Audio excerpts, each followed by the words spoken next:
गुरु पूर्णिमा आ रही है। आज एक छोटी सी घट कहानी मैं आपको गुरु के संदर्भ में आपके समक्ष रखना चाहूँगा।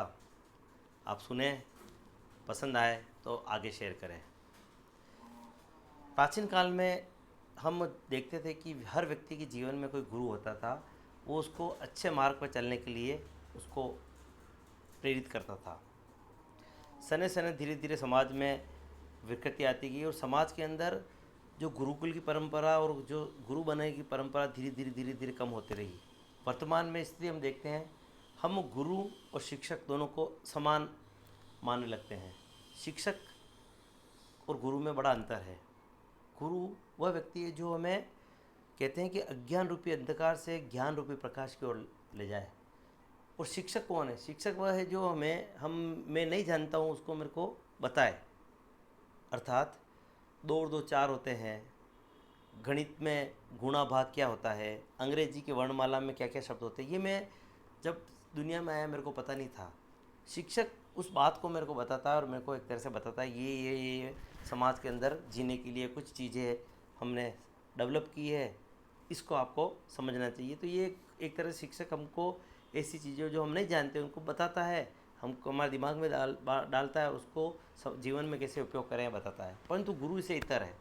गुरु का तात्पर्य है गुरु वह चीज़ जो आप हैं पर आप उस चीज़ को नहीं जानते हैं उसको बताता है। मैं कौन हूँ, मेरा जीवन समाज के लिए क्यों है, मैं समाज के भले के लिए क्या करूं, इस प्रकार के अनेक जीवन के आयाम है। उस आयाम को जीने का कार्य गुरु बताता है। उदाहरण, एक गांव के अंदर एक सन्यासी बाबा रहते थे। उनके पास गांव के कुछ लोग गए कि आपका हमें व्याख्यान चाहिए। उन्होंने पूछा कि विषय क्या है, तो उन्होंने कोई विषय बताया इस विषय पे। तो उन्होंने सबको पूछा, गांव के लोगों को बोला, इन सब लोगों को बुलाओ। उन्होंने बोला कि विषय में मैं व्याख्यान दूंगा, इसके बारे में किसको जानकारी है? तो सबने हाथ खड़ा किया। उन्होंने कहा जब तुम सबको जानकारी है तो मेरे व्याख्यान की ज़रूरत क्या है, तुम जाओ, मेरे को नहीं देना व्याख्यान। सभी चले गए। रास्ते में जाकर बोला हमने यूँ क्यों बोला कि हम सब जानते हैं, गलत शब्द बोला। उन्होंने कहा वापस प्रयत्न करते हैं। कुछ समय बाद वापस गए सभी जने, महाराज हमको इस विषय पर आपका व्याख्यान चाहिए। महाराज ने बोला कि बताओ इस विषय के बारे में आप में से जानकारी कौन कौन रखता है।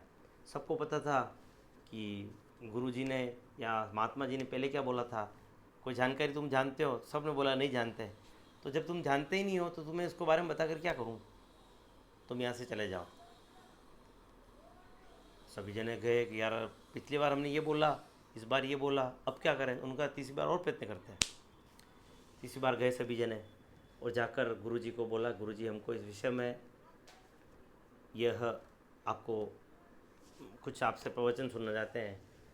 तो गुरुजी ने वही सवाल किया, इस बारे में कौन जानते हो, कौन कौन जानता है? गांव वाले भी थोड़े दिमाग लगा कर रहा है। उनमें से आधों ने हाथ खड़ा किया कि हम जानते हैं, आधों ने हाथ खड़ा नहीं किया कि हम नहीं जानते हैं। उन्होंने कहा इसमें कोई समस्या ही नहीं है, तुम जो जानते हो वो जो नहीं जानते उनको बता दो, मेरी क्या ज़रूरत है, तुम जाओ। अब तो गांव वाले परेशान, ये क्या बात हुई? 3 बार गए, तीनों बार उन्होंने कोई विषय नहीं बताया। फिर किसी जानकार जो पुराने व्यक्ति के पास वो गए कि हम इतना बड़ा सिद्ध पुरुष है, उससे किसी विषय पर सुनना चाहते हैं परंतु हर बार उत्तर ही आता है। तो उसने बोला कि तुम्हें उत्तर ये नहीं देना था, तुम्हें उत्तर ये देना था कि जिस विषय पर हम बात आपसे सुनना चाहते हैं उसके बारे में हमको कुछ जानकारी तो है, परंतु वो जानकारी सही है गलत है इसके बारे में हमको पता नहीं है। इसलिए आपसे हम इस विषय के बारे में जो व्यावहारिक बात है, इस बात को हम समझना चाहते हैं कि हम जो सोच रहे हैं वो गलत तो नहीं है। इसके बारे में हम आपसे मिलने आए हैं, तो आप कृपया हमको हमारा मार्गदर्शन करें कि हम कहीं गलत तो नहीं हैं। बस यही बात गुरु बताता है हमको। गुरु हम जिस मार्ग पे चल रहे हैं उस मार्ग जो मार्ग है वो मार्ग ठीक है या गलत है, यह बात हमको गुरु सिखाते हैं। तो गुरु जीवन को एक दिशा देने वाला व्यक्ति होता है। गुरु और अध्यापक में जो अंतर है हमको समझ में आ ही गया है वो होगा।